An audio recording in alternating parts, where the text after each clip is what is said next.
Todos os dias, realizamos atos aparentemente insignificantes.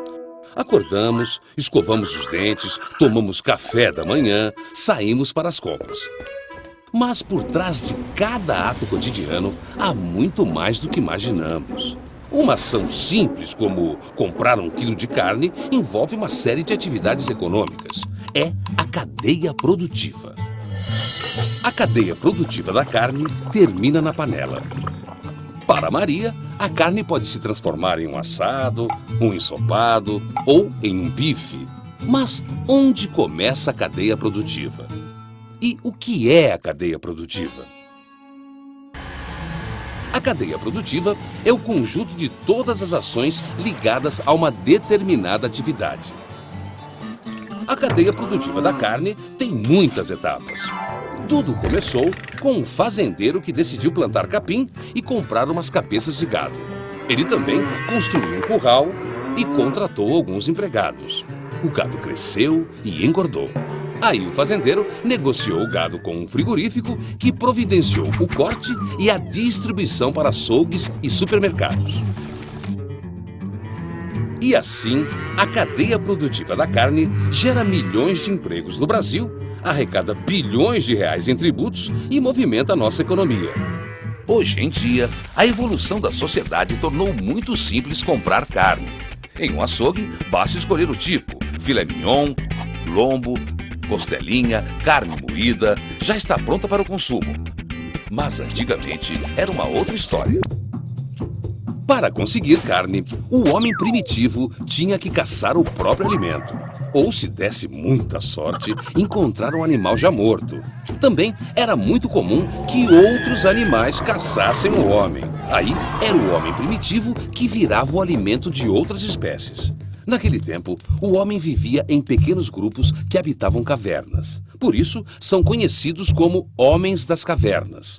Com o passar do tempo, o homem primitivo percebeu que esse não era o melhor modo de vida. E que se ele juntasse forças com um número maior de homens primitivos, a vida se tornaria mais fácil. Assim, surgiram os primeiros agrupamentos humanos. Milhares de anos se passaram. Até que o homem primitivo descobriu que era muito mais fácil criar animais do que caçar. Grandes grupos de homens e de animais domesticados deslocavam-se em busca de melhores pastagens.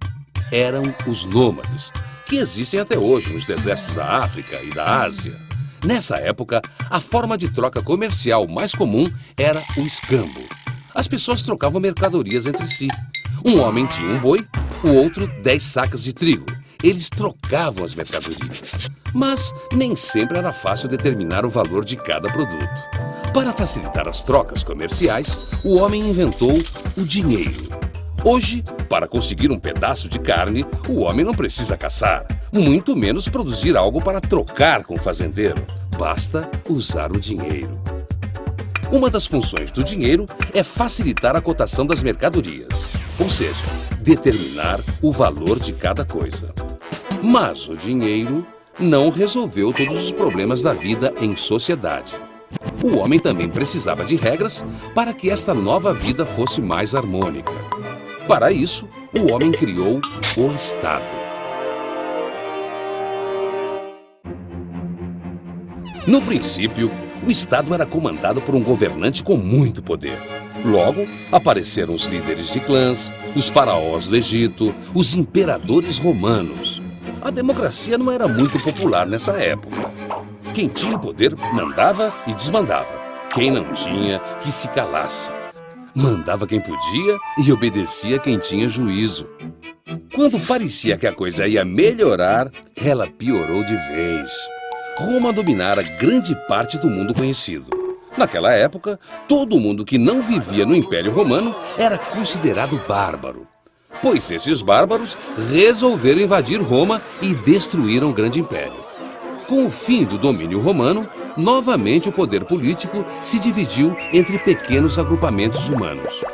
Foi assim que surgiram os feudos. Os senhores feudais eram donos de grandes propriedades de terra. Eles permitiam que algumas pessoas trabalhassem no seu terreno. Essas pessoas eram chamadas de servos. Os servos eram obrigados a dar ao senhor boa parte da colheita.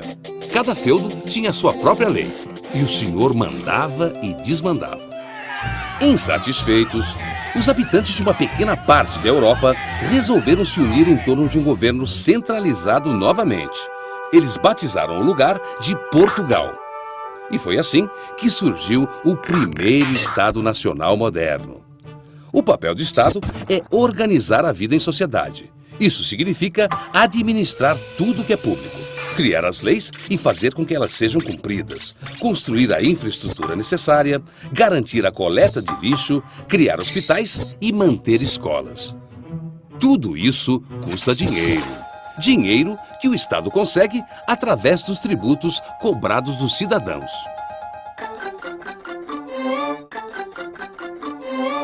Mas os tributos surgiram antes mesmo dos estados.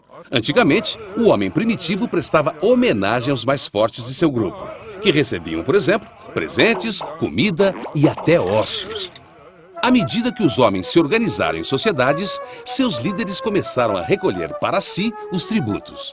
No começo, os reis usaram o dinheiro recolhido para financiar os exércitos, já que as guerras por poder e território eram cada vez mais frequentes. No Egito Antigo, cada habitante devia uma parte de sua produção de alimentos e de mercadorias ao faraó.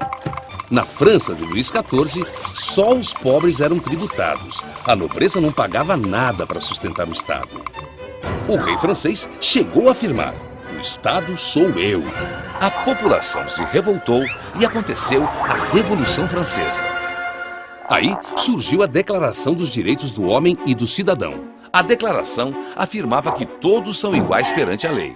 O pagamento de tributos passou a ser obrigatório a todos os cidadãos franceses.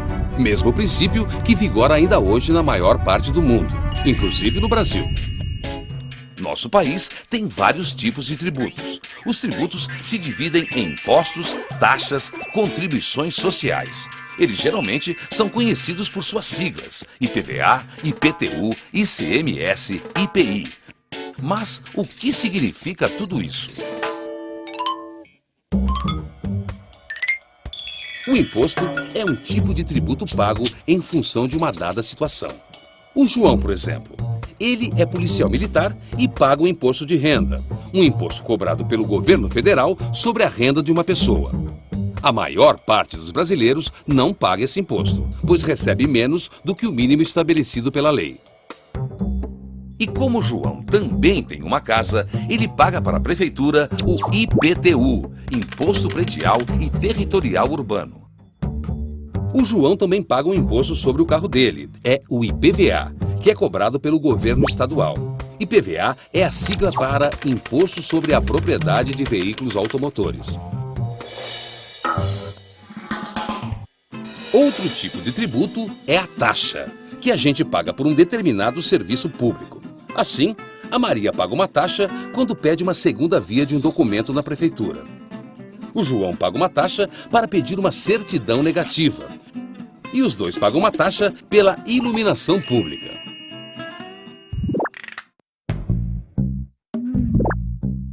Outro tipo de tributo é a contribuição social, que foi criada para ajudar a financiar programas na área social. As empresas pagam, por exemplo, a CSLL, Contribuição Social sobre Lucro Líquido. Esse tributo foi criado para apoiar a Seguridade Social, ou seja, a saúde, a previdência e a assistência social. As empresas e as indústrias também pagam outros impostos. O João quer comprar um carro novo. A indústria que fabricou o carro já recolheu o IPI, que é cobrado de todo produto industrializado. Assim como o fabricante dos bancos, do motor, das autopeças.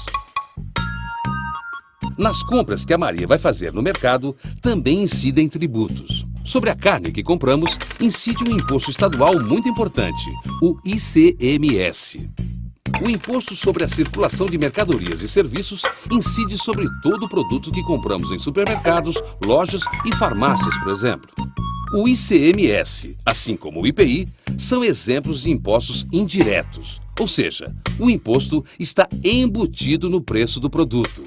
Ao comprar 1 quilo de carne ou um carro novo, O consumidor paga o tributo ao empresário, que por sua vez repassa ao Estado. Mas o empresário só é obrigado a recolher os impostos indiretos quando emite a nota fiscal. Por isso, é tão importante exigir esse documento. Mas por que esse pequeno pedaço de papel é tão necessário? A nota fiscal parece realmente só um insignificante pequeno pedaço de papel, mas ela é muito mais do que isso.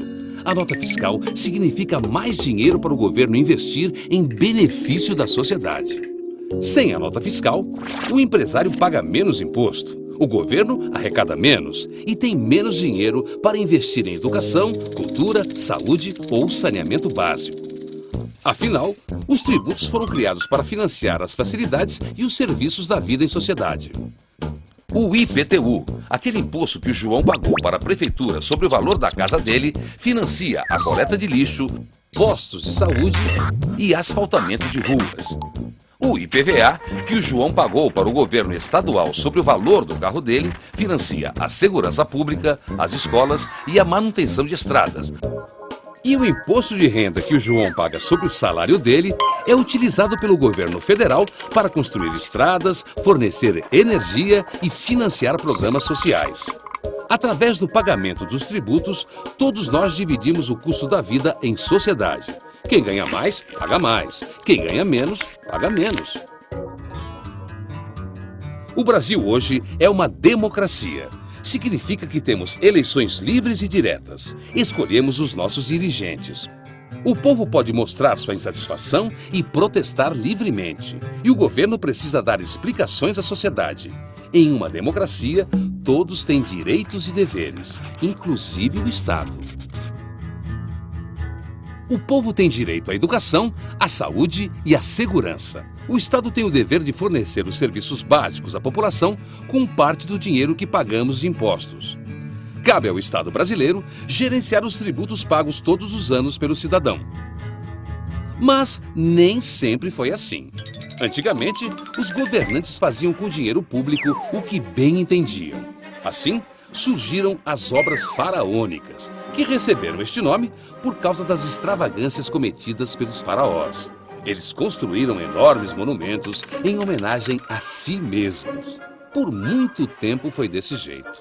Daí surgiram as pirâmides no Egito, o Coliseu em Roma, o Palácio de Versalhes na França, o Taj Mahal na Índia. Durante a construção do Taj Mahal, o imperador Shah Jahan gastou uma fortuna para construir um mausoléu para sua esposa favorita. Usou muito ouro, pedras preciosas, mármore branco e 22 mil homens para erguer o Taj Mahal. Diz a lenda que decepou a mão dos artesãos para que eles não pudessem construir réplicas do mausoléu. Durante séculos e séculos, a justiça social e a democracia não foram respeitadas. As obras públicas geralmente beneficiavam os poucos. A Revolução Francesa, em 1789, foi um marco nessa história.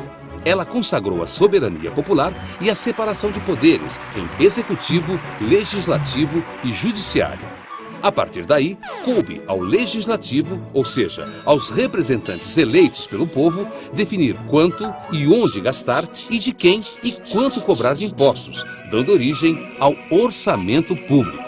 A divisão do Estado em 3 poderes é um modelo adotado pela maior parte dos países do mundo, inclusive o Brasil.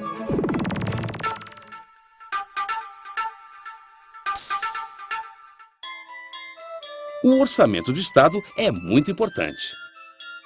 Ele é parecido com o orçamento familiar que tanto a Maria quanto o João fazem todos os meses. A Maria precisa definir, entre outras coisas, quanto poderá gastar no mercado. Por exemplo, quantos quilos de carne vai poder comprar? Já o João tem que fazer as contas antes de pensar em trocar de carro. Se fazer um orçamento familiar já é complicado, imagine o trabalho que dá fazer o orçamento do governo. O orçamento do governo passa por uma série de etapas antes de ser executado. Esse processo envolve as 3 esferas de poder: o executivo, o judiciário e o legislativo. Todo ano, os prefeitos, os governadores e o presidente, que representam o poder executivo, fazem um plano de investimentos e gastos para aquele período. É a chamada Lei de Diretrizes Orçamentárias. Os vereadores, deputados estaduais, deputados federais e senadores, que fazem parte do poder legislativo, analisam, discutem e aprovam esse orçamento. Essa é uma das funções mais importantes do poder legislativo. É no orçamento que se define o uso dos tributos arrecadados pelo Estado.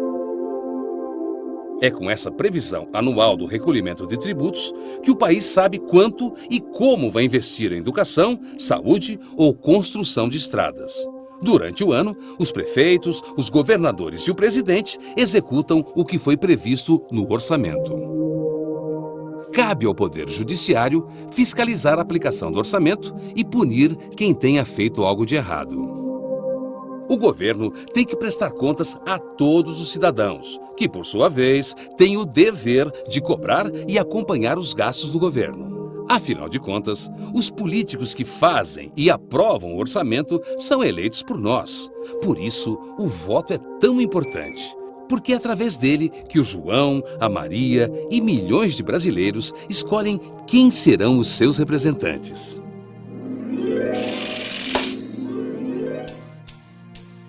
Mas nem sempre foi assim. Há muito tempo, os governantes não eram escolhidos pelo povo. Eles já nasciam governantes. Governavam os filhos dos faraós, os filhos dos imperadores e dos reis. Às vezes, alguns eram assassinados e o poder passava para outras mãos, mas sem a escolha popular. Com o passar do tempo, as sociedades evoluíram e surgiram as eleições. A história das eleições no Brasil começou há muito tempo, durante a nossa colonização. Era uma tradição portuguesa. Sempre que se fundava uma vila, a primeira coisa a se fazer era votar nos governantes locais. Mas nessa época, os mandatários do rei não eram escolhidos pelo voto direto. Ou seja, era o próprio rei quem indicava os governantes. Mas o povo brasileiro não se acomodou, lutou por seus direitos. E as eleições passaram a ser diretas. Assim, todos nós alcançamos o pleno direito à cidadania. Ou seja, a possibilidade de influir nas decisões políticas do país. Mas, junto com os direitos, vieram os deveres. Porque cidadania não é só fiscalizar e cobrar do governo. Significa também cumprir deveres básicos para uma vida em sociedade. Separar o lixo para a coleta seletiva, não desperdiçar água nem luz, exigir a nota fiscal, não estacionar em local proibido, não comprar produtos pirateados. Atitudes como essa podem melhorar a oferta e a qualidade dos serviços públicos, além de garantir recursos para o orçamento. A corrupção, o desvio de dinheiro público, a sonegação fiscal estão presentes em nossa sociedade e precisam ter fim. Mas é importante que todos tenham uma conduta de cidadão. Todo mundo pode fazer sua parte, inclusive você, o João, a Maria. O João, por exemplo, não deve jogar lixo na rua. O lixo pode entupir bocas de lobo, causar inundações e prejuízos à sociedade. Há outras formas de ajudar. Economizar água é uma delas. A economia de energia também é importante. Todos nós podemos contribuir um pouco. Por isso, atrás de cada ato insignificante que realizamos, há muito mais do que imaginamos. Por exemplo, a carne que a Maria preparou fez a cadeia produtiva girar, criou empregos, gerou tributos. E os tributos que a Maria pagou ao comprar a carne financiam o Estado, que usa o dinheiro arrecadado para oferecer serviços públicos a Maria, ao João e a todos os brasileiros, que também compram carne, carros e outros produtos que movimentam a economia, que geram empregos e que financiam os serviços públicos, em um ciclo contínuo e sem fim. Educação fiscal, uma questão de cidadania.